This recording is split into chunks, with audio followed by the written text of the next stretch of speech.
Welcome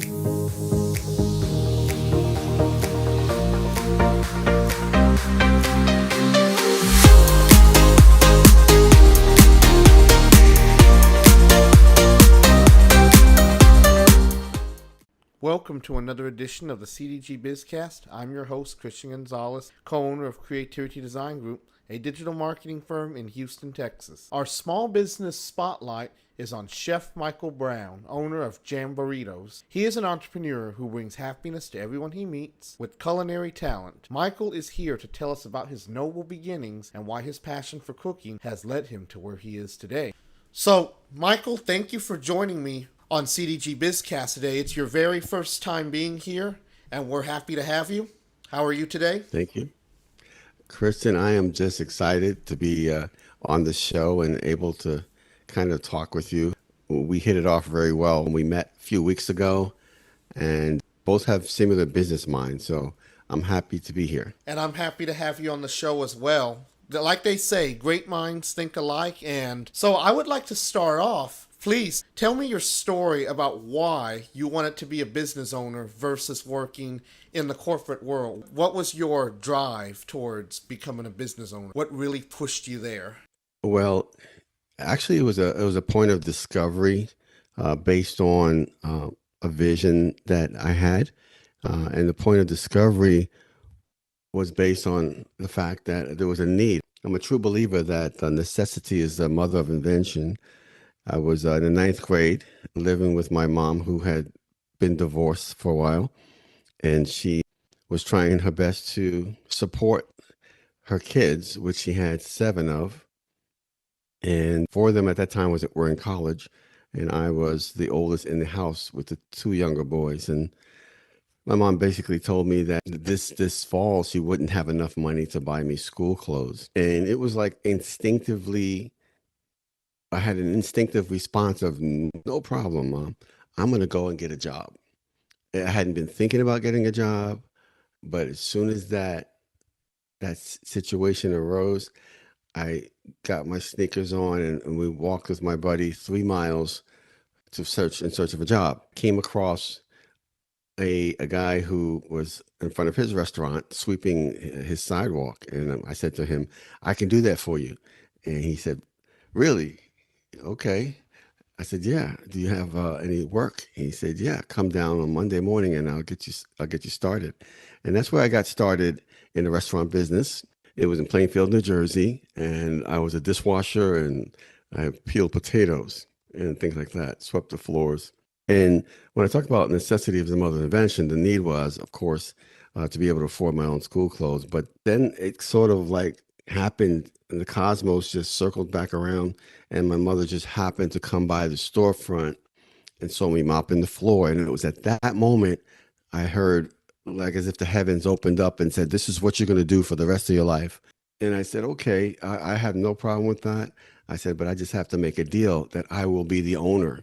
So I believe that was the time at 14 years old when I first thought of being an entrepreneur, being a business owner. But I knew that there was a lot of things that I had to learn first. So that's when I went on a quest to work in almost every position related to the food service industry.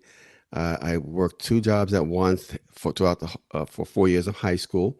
That was at this restaurant. And then I also was a swing manager at a Burger King. So I got some fast food experience. And then I went to Baskin Robbins and got some ice cream experience. And then I went on to college and got experience as a kitchen manager, working at a hotel with the Hyatt Regency as a busboy. I actually delivered produce for a short period of time. I worked for Cisco Foods as a sales rep. I got a degree in hotel restaurant management. I took private cooking lessons from French chefs. I traveled to various cities in New Orleans, especially to learn how to cook their cuisine. So it was just a series of going from one learning experience to the other until a point I got to a point I was 27 years old and I thought I had enough experience to open my own restaurant. So that's the long and the short of it, Christian. You have a lot of experience under your belt. You actually had more experience than I actually pictured you had, because I honestly thought that you might have spent most of your life actually running some type of business, but it sounds like that you've gained your experience working for several different companies, and that's great. And it all helped you get to where you're at now. It sounds like that you've had a great amount of work experience in your past, and all of it has led up to you starting Jamburritos as we speak. And please tell me more about Jamburritos. Tell me more about the birth of this wonderful new culinary innovation. Sure. So, Christian, actually, before there was Jamburritos, there was Michael's Backstreet Cafe. And that was a full service, semi fine dining restaurant in New Jersey where we ended up opening 3 different locations.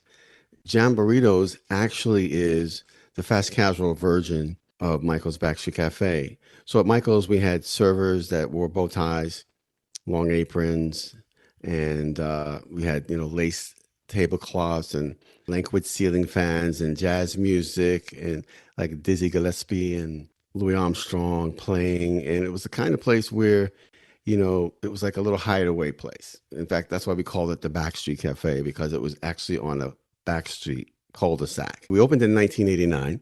That was my first restaurant. And then we got reviewed in around 1991 with the New York Times. And they gave us a 1 star, which is pretty big for the New York Times. And we came standing room only from that point on. It took 2 weeks to get a reservation. And we would serve 100 to 150 people on a Friday and a Saturday night. So that was the beginning of it all. I was just so happy with the way we made a difference in that community. Even though we were in an all-Black Hispanic neighborhood, we had a plethora of different cultures coming into this restaurant and to seek it out. During that process, I was thinking about a way to maybe speed up service and lower prices to reach a larger audience. And that's when I started studying the fast casual market. So think about it now, in 89 and then, all the way through the 90s, this was like a $25 per person per plate type place. So today that would be like maybe a $50 place. And the seating time was about 2 hours. And so I was thinking, how can I serve more people in that same 2 hour period of time? Again, I started to study the fast casual market, Baja Fresh, Chipotle, and Boston Market. And Chipotle, was going after that price point where it wasn't fast food, it wasn't fine dining, but it was right in the middle. People were willing to pay $8 to $10 to $11 a person to eat food. And so that's when I actually started thinking about making a jambalaya burrito. And I started to experiment with it by putting jambalaya in a tortilla and then adding whatever meat and whatever veggies you would do to wrap it up and make it a portable meal. So that's how the Jamburrito became into existence. And it was launched in 2010 out of a food truck out of the state of Arizona. And then it became very, very popular as well. We were reviewed in 2017 by MSN and received a distinctive award for being in the top 100 food trucks in the entire country, rated at number 26 out of the top 100. So the next step for us was to do a brick and mortar, and that's why we're here in the Houston area. And you couldn't have picked a better place. The Houston area is a great place to start a restaurant. It's a major foodie city, and it also has a very diverse population. I can certainly see Jamburritos taking off like a rocket here in the Houston area. And not only do I see you opening one brick and mortar store, but I see you expanding. The Houston area is only the beginning. You could open up locations across the nation once it takes off here. I can even see you opening quite a few locations here in Houston and also within Texas, and then eventually you can go nationwide. And this concept is just so unique. There is nobody else out there who's doing anything like this. I mean, yeah, Chipotle, but they don't have this jambalaya based burrito at Chipotle, and nobody does really. So you have a $1 million product in your hands right here. I have another question for you. In addition to this wonderful burrito that you've came up with, what are some other items we can expect to see on the menu at Jamburritos? I'm glad you asked that, Christian. So what we want to do with Jamburritos is kind of mix it up a little bit. Most of our competitors will have a basic menu that it stays the same and it won't change for a couple of years. Maybe they won't add new things. And so what we want to do is we want to create a basic menu And then we'll have what we call Blackboard specials. So every day there'll be one new special on the menu. Sometimes it'll be seasonally based. For example, in the season of crawfish, it'll be live boiled crawfish. We'll do like a crawfish etouffee, and there'll be certain items that during certain days of the week you can count on them being there on one day out of the week. The basic structure of the menu, though, is very similar to Chipotle in terms of a four-tiered style menu. So there's a jamburrito, and then there's a jambalaya bowl. So it's basically the jamburrito without the tortilla. We also have what we call Cajun tacos and Cajun quesadillas. So you'll see jamburritos, jambalaya bowls, tacos, and quesadillas as a basic menu. So that's pretty much what you'll see. We'll also be offering gumbo. We'll be offering some red beans and rice options. Again, some of those things may be on the special menu that for that day of the week. And then because we want to in the beginning keep it nice and simple, make it so that people can come in and create 1,000 different personalized options for their favorite foods. And so that's why everything's going to be, constructible. You can construct your own jamburrito, you can construct your own bowl, and even tacos and so forth.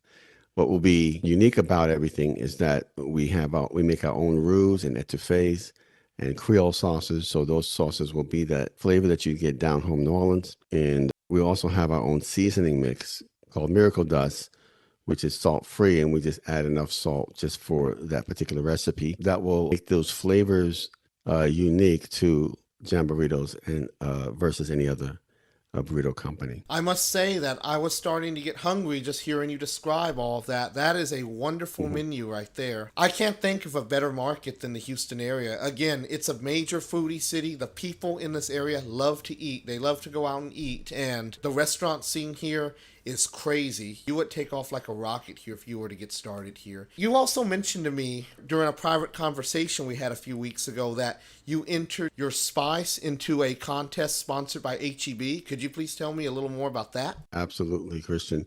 So HEB has every year a quest for Texas Best Contests. And what they're doing is they're encouraging people to launch their own products, enter them into this contest, and perhaps win.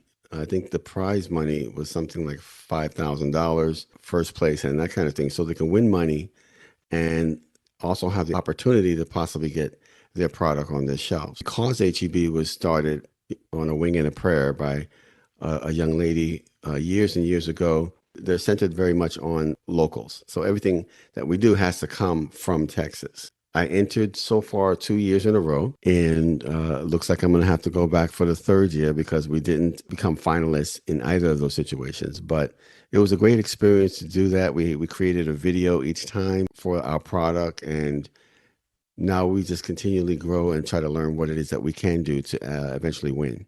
I would say that was great initiative right there because it's a great way to give your brand some exposure. I'm sorry to hear that you didn't make it to the finalists because I tried some of your nachos that you brought to our seminar a few weeks ago, and I saw how you seasoned the chips. It was delicious, I must say. It was some of the best I've ever had, and I just don't understand why it didn't make it to the finalists, but you still did a great job. This is a form of marketing right there. I would say just keep trying. If HEB ever holds another contest like this again, I would say go for it. Enter it again. Because even if you didn't make it to the finals, I guarantee you there were people who were there who enjoyed trying it. And that's really Absolutely. what counts. Absolutely. What was it? Abraham Lincoln, who tried to get in office for 8 times or so and kept failing or did not succeed, and known now as one of our greatest presidents ever. The next office he went for was the United States presidency. That's correct. And we also mustn't forget about Coca-Cola either. When Coca-Cola first started, they only sold 1 bottle. Can you believe that? I didn't know that. Your product is going to take off, and maybe this contest wasn't the place to do it. When you start your official brick and mortar store, or even if you venture out on the road with a food truck, that is how you're going to get some real exposure. And that leads me into my next question. What do you plan on doing first to really get Jamburritos out there? Do you want to start with your brick and mortar, or do you want to obtain a food truck soon and then take it on the road first? Well, Christian, I had a food truck in Arizona for 10 years. And there are challenges with food truck and no home base. I really want to make sure to do it the right way this time and have the home base, brick and mortar, so I can come back and replenish the truck. So simultaneously, we will purchase both. So we'll get the lease, of course, and we'll have the food truck, but we won't just have a food truck without the restaurant.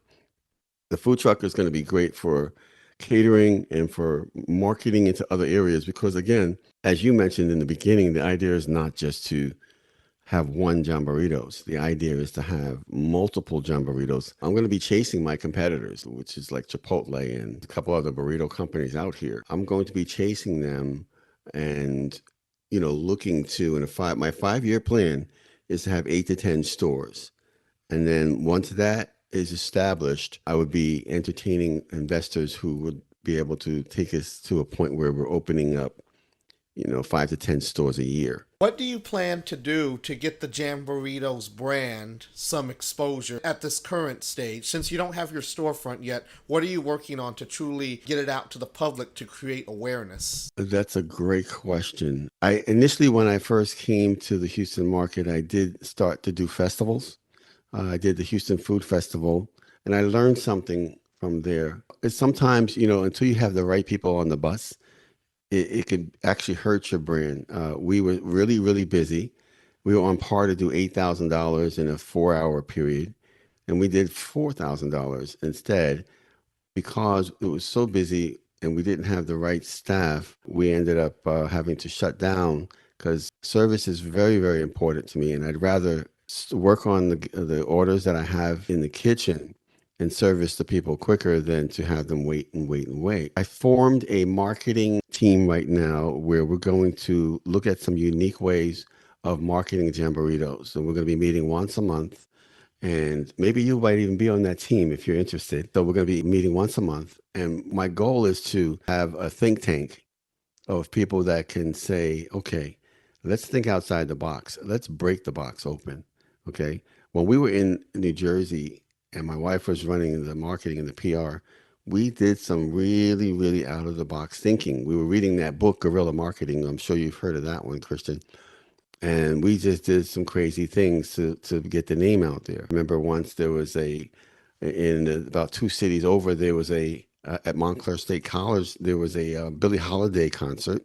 And we called up and they said there were 300 seats and 300 seats were sold out. So we created flyers with the name of our restaurant on it.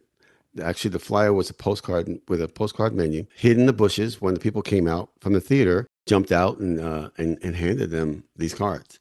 And we saw 10 new customers come in that very weekend.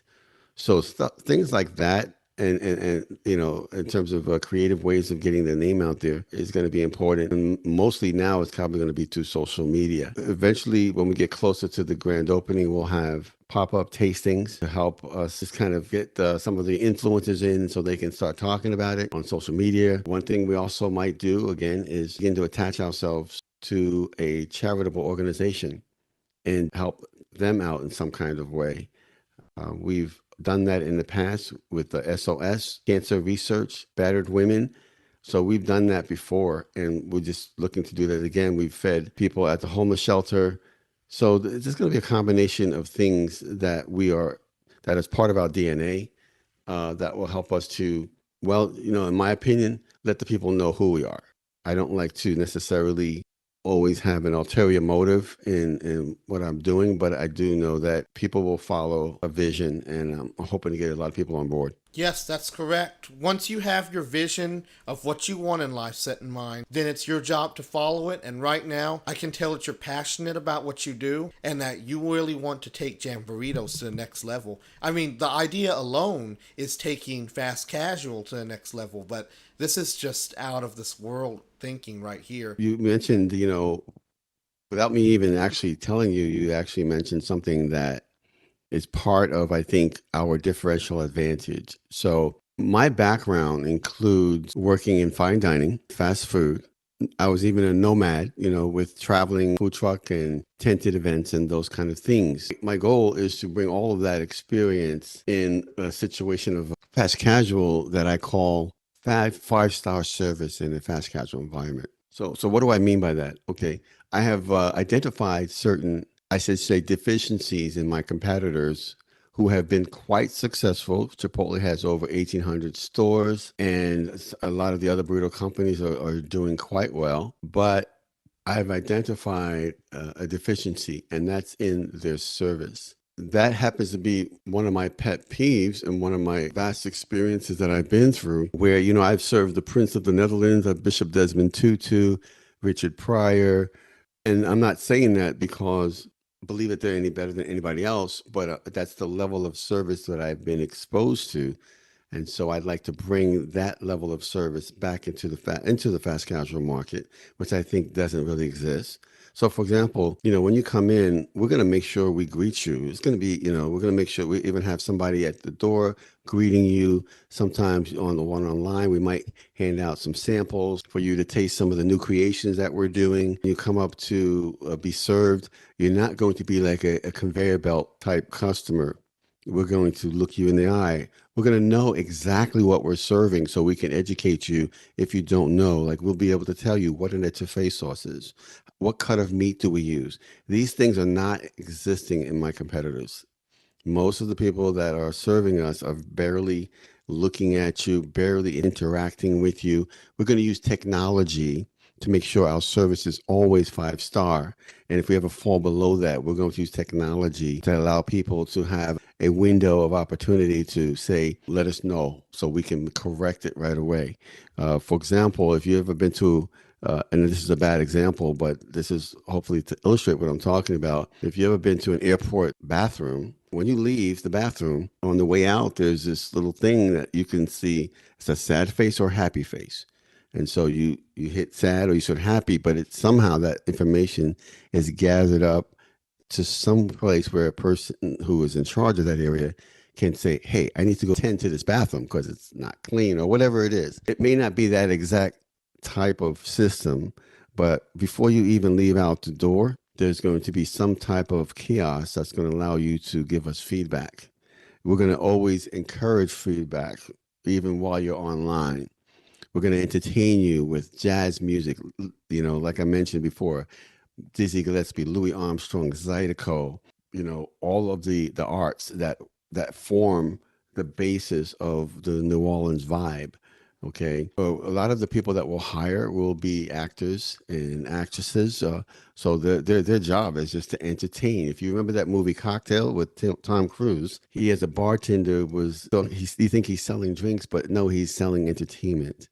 And so those are the things that we were going to do to bring the raise the bar on the fast casual market.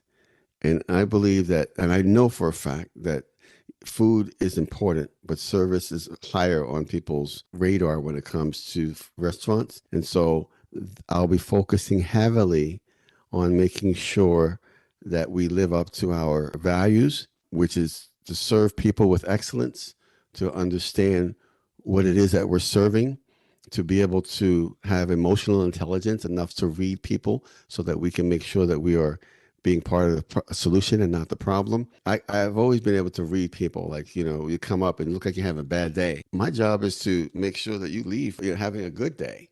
And I can do that with a smile. I can do that with connecting to you person to person, human to human, and not just, throwing food at you. It's just amazing what you can do to change somebody's trajectory on their own day with food and service. It's just amazing. That's what I love so much about this business, because we have the chance to just affect lives. Some people, man, they've had just a hard time of the day, and that goes back to my why. I mean, when I was 6 years old, hanging on my mother's apron, wondering why my brothers and sisters weren't helping out in the kitchen, knowing that my mom also is going to have a hard time at night because dad's going to come home and possibly she might get abused. But looking at her face and seeing how she never showed it, she never cooked like it. She could have easily cooked like, forget this, I'm just going to throw some any food together. But she cooked to a point where your soul was satisfied. And see, that brings tears to my eyes, because I used to always wonder, I said, wow, how come, this business for me is so personal, and I'm always striving to improve and to make it better and to serve you better and to all those things. I was wondering what drove me to do that. And it was not about the money, it was just about the art, and the gift. I've had bag ladies come into my restaurant and they got treated just like they were the Prince of the Netherlands. Because why? Because that's my job to give them that experience, and no matter who else is looking at them funny, that's their seat, that's their table. They rented that for that time frame, and it's my job to make sure that they walk out satisfied and feeling like that experience is something that they'll remember for the rest of their lives. So yeah, so it's all connected to my mom, and then again, she was the catalyst for me going out and getting a job, getting it at a restaurant. It was all connected. And so that is why I believe that if I can bring that into a fast casual environment, which is the direction, it's the fastest growing segment of the hospitality of the restaurant industry. If I can bring that in there, it's going to be one of those cultural phenomenons where, like, you go to Chick-fil-A and you just want to hear them say, "My pleasure." It's going to be a feeling more so than anything that people are going to want to have over and over again and tell their friends and their families, "Hey, you got to go over there," because when you walk out of there, you're going to feel like somebody. What a beautiful story. I mean, that story brought a tear to my eye, too, just hearing that. I'm glad to hear that your story pays so much respect back to your mom, who is basically your main inspiration over why you decided to not only start Jamburritos, but also gave you that entrepreneurial spirit that I just love to see in so many other business owners that I work with. And speaking of her, you've told me that due to the Jamburritos name being very similar to another burrito company in Texas, you are considering changing the name of your company to include your mom's name? Yes, yes, that is correct. Anything with the name burrito in it. What I heard from an attorney was that there were over 400 applications in the patent office for that name. And there's a company out here with a Jamburritos, and that's a JU as opposed to a JM. And so I'm not overly concerned about that because I believe that we can use it to our advantage. But I'm in searching for a name, and again, my creative team, my marketing team, will help me find a new name. The first thing that came to my mind, though, was Mildred, which is my mother's name, Mildred Louise Brown. So we kind of play around with some names like Mildred's House, Mildred's Seafood Restaurant, something like that. And so I think for the important part is to do it early on so you don't cause too much confusion out in the market. That's correct, and you'll also want to make sure that you establish the new name before you actually go into business and open your doors. That should be taken care of long before the restaurant opens its doors to the public. I do like the idea. I was even going to suggest that her name should be somewhere in the name. Her name should be somewhere in the company's name. Going back to the service, I should also state that having a wonderful product is only half the battle. How you provide service while delivering the product is the other half of said battle, and that will also make a difference. You could have a great product, but if you don't have great service, then that great product doesn't matter. The customers aren't going to buy it. They're not going to buy a product from a place where they're receiving bad customer service. And I see how important delivering good customer service is in your eyes. And that's what Jamburritos is all about. It's all about ensuring that whoever comes in to eat at your restaurant leaves with a smile on their face. They'll write you a nice 5-star review, and they'll tell all their friends to come check you out. You got that, Christian, right on the nose. You know, when people have bad experiences, they'll 10 times more likely to share that information than when they have great experiences. Over the years, that has sort of been a theme in every restaurant, every food truck, every catering that I've had company, which started back in 1989. And then that has been a common theme. In Michael's Backstreet Cafe, we had a law, like a book for people to sign in. It's called a logbook. and there was an area for them to leave comments. And man, I tell you, you should listen to some of the comments that people would leave. One person said, eating Michael's bread pudding is like the best thing you could do with your clothes on. Another person said, relieved my sinuses like Afrin never could. The services of your busboys, my water was filled like I felt like I was going to float out the place, you know? So I kept sort of like kind of, taking note of the people's reactions to things. And of course, it's something that you feed off of. Like if in theater, you feed off the audience and their response to you. And one of the things that I used to do with all my staff to help them prepare for whatever that night was, because every night, regardless of how well you did the night before, was a new night. It's like a new play. And I used to compare what we did to theater. And I said, okay, when we're here, 2 hours of prep in time and setting up and folding napkins and putting out the silverware, that's like the curtain is down. And we're behind the scenes setting it up for everybody who's about to come in. And then when we open, let's say it's 5 o'clock or whatever time, 11 o'clock, I say, it's showtime, baby. That's exactly how I would say it. It's showtime. And that's the exciting part, because you just did all this prep. And now you set the scenario up for success. And now it's showtime. Folks are piling in, and you're entertaining them from the time they walk in the door to the time that they leave. And nowadays, we have opportunities now to entertain them before they even get in the door. They go to your website. How entertaining is it? They get some kind of advertisement from you. How entertaining is it? How well does it really reflect your culture of your business? Is your restaurant very friendly, but your website sort of clunky or requires a degree in computer science to use? Everything has to flow so that you're completing the whole circuit.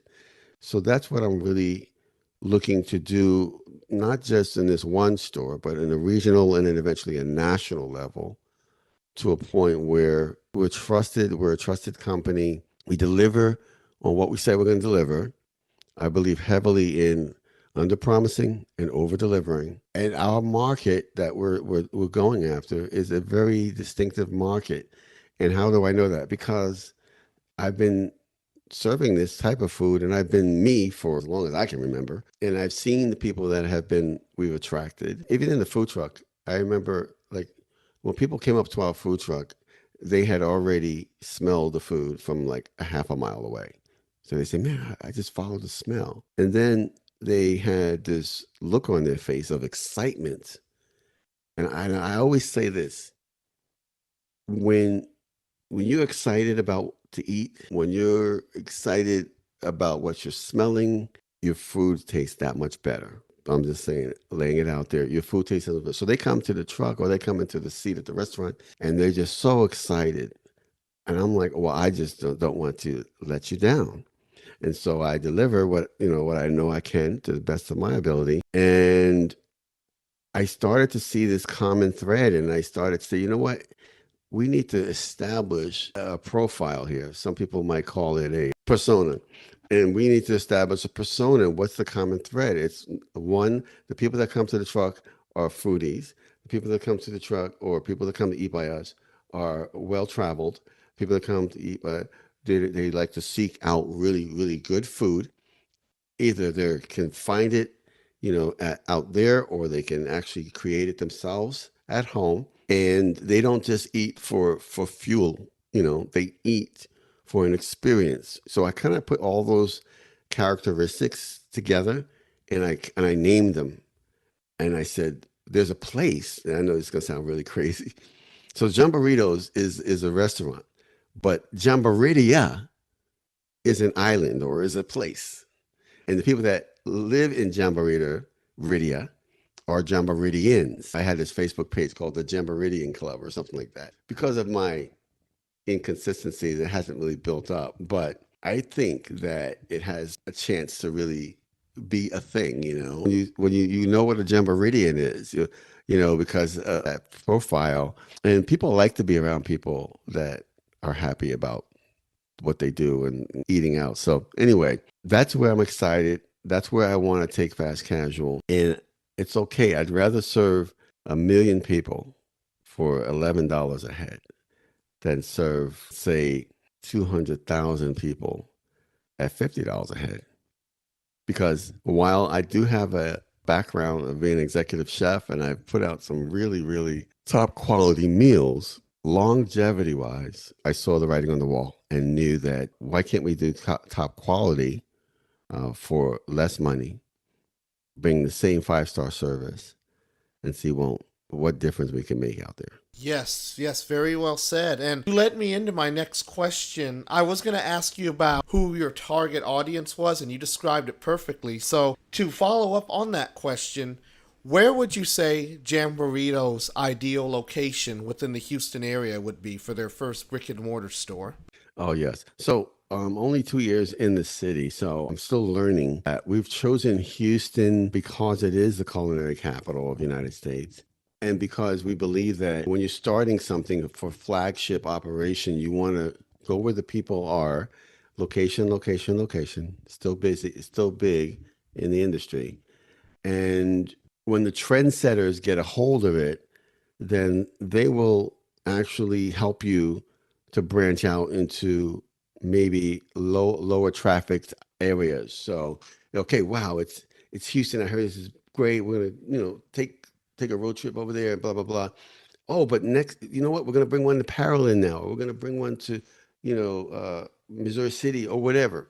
Right now, as far as Houston is concerned, we're looking at the Galleria area. In the Galleria area, there's some really dead spots. So we are not sure, what we're going to do as far as, well, we know we're going to find the right spots, but we don't know where they are currently. But I do have a meeting tomorrow with a tenant representative, and he knows the area very well. So we'll hopefully help us find a location. I feel that Jamburritos would take off not only in the Galleria area, but if you were to go to Rice Village, the Heights has a major restaurant scene, the Montrose area and Midtown. Anywhere within I would say on the west side inner loop, you could find some great potential. Because the restaurant scene in Houston is huge, especially within the inner loop. And all those areas that I mentioned, they're heavy in restaurants, and many foodies travel there, I would say daily, just to try different things. There's a lot of choices for food in the city of Houston. It's the food capital of the world, I would say. I mean, think about it, the world, not just the United States, because the city of Houston is incredibly diverse. People from all over the world live here. And it has a very diverse population. Jamburritos has more than a secure market in this area. I'm going to probably get on your calendar, see if you can take me to some of these locations and we can just kind of look around.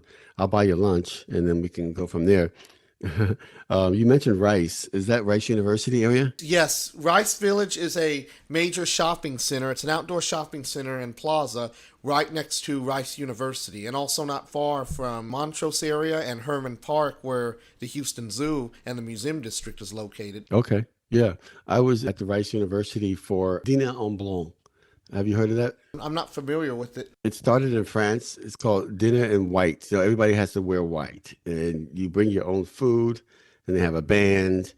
And so Rice University hosted it. You get on a bus, you don't even know where you're going. And so finally, it's like a real secret thing, you go through. But it's now a Dîner en Blanc is like something that happens all over the world now, once a year. Interesting. So why don't you tell me a little bit more about your experience with that? Yeah, I brought my own food, so I did the cooking, and we had to bring our own tables, and we had to all wear white. It was kind of like a hot day, so it was a little bit difficult. It wasn't the experience that I was hoping for. It was, I went with my daughter and her fiance, but it was good to do once. It was good to do once, and just to see how many people would come out. I mean, I think we had over 1,000 people on the lawn of that area of that Rice University. Very interesting. And see, it's just more experience that you can add under your belt, and more experience leads to more credentials down the road.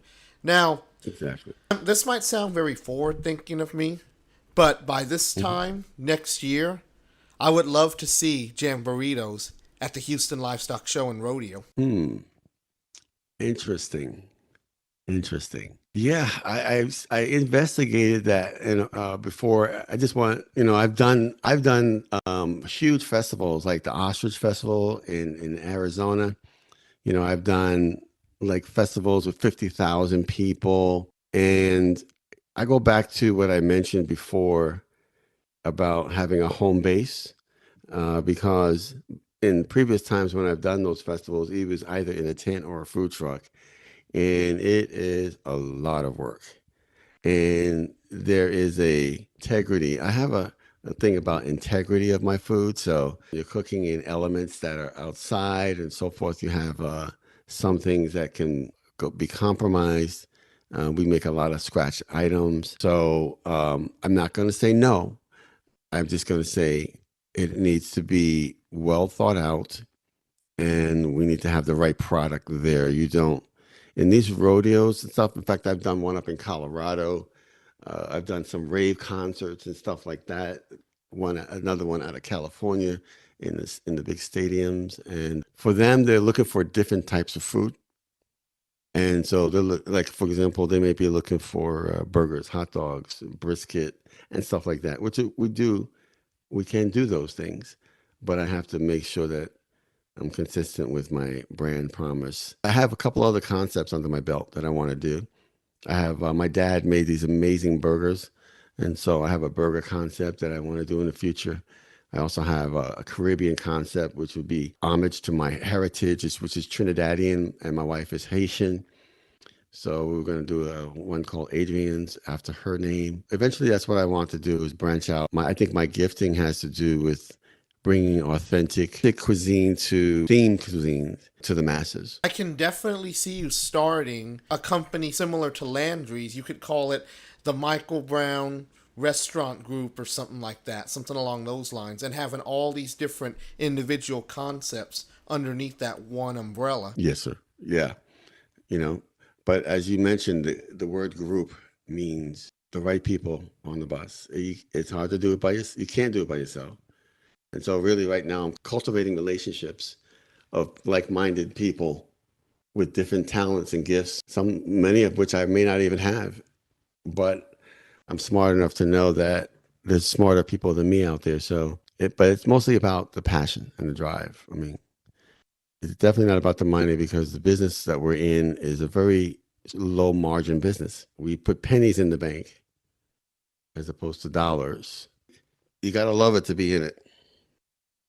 Passion is important for any type of business. Passion is important for anybody who wants to get into business. Without passion, expect to start a business and enjoy what you do. And that's also going to lead me into my final question as we get ready to close out. I would like to ask you this final question. What would you like to tell anyone out there who is looking to start a business, not just a restaurant business, but anyone who just wants to walk away from the daily grind of the corporate world to start their own company, no matter what it is, whatever their idea is? Well, I did that also before I opened Michael's Backstreet Cafe. I think it was in '87. I was working for Hilton International at the World Trade Center hotels, the same hotel buildings that got hit by the planes. And we managed a greenhouse restaurant, a room service, and I forget what it was called, but the name Harvest was in it. And I went to my director and I told him I'm leaving. I feel like I have to start my own business, and I started a food truck. And he said to me, well, we were just going to make you a hotel. We're opening up in Newark, New Jersey, and we were going to give you an opportunity to go up from there and to be in higher management.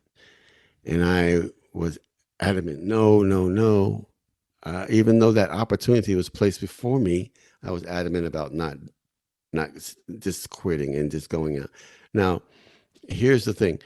I would probably, if told myself to do it differently next time, I would have stayed more with that company, established my business plan first, and then, waited to launch out, had my financing in order. But I didn't do that. And I would say that don't jump out of the frying pan into the fire. Do your due diligence. put your plan, a business plan together. If you have to do something part-time before you're 100% ready, then do it that way. Build your client base before you actually launch out. Make sure you have a three to 5 year projection plan. Do all of that. Make sure that all of your ducks are in a row before you actually jump out. Now, if you were to ask most of these entrepreneurs out here, you probably have 75% of us that didn't do it that way. But I think most of us would agree that we suffered challenges that we probably wouldn't have suffered if we had a plan. And the other thing I would say is always make sure that you pay yourself first, something that I didn't do for quite a long time. And then also make yourself, and at least 10%. And then also make sure that you have an exit strategy.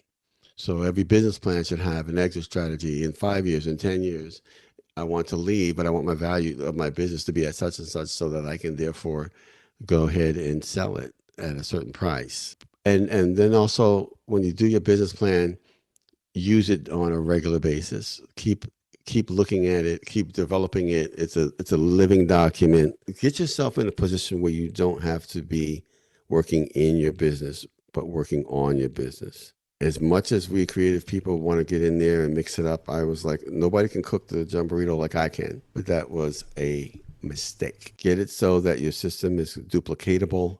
You can have, a business plan that's a living document.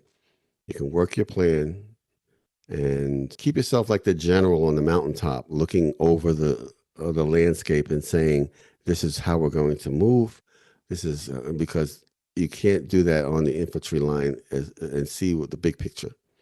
I would say that. Very well said. I loved all the analogies that you put in there. Help us all visualize it better. And those are all very honest facts, and many business owners should follow this advice, as many of them like to make abrupt decisions that could end up being disastrous. And it sounds like, Michael, that you have all of your ducks in a row and you're ready to take Jamburritos to the next level very, very soon. I wanted to thank you once again for coming on to CDG BizCast. You've shared some great information. Your story was tear-jerking.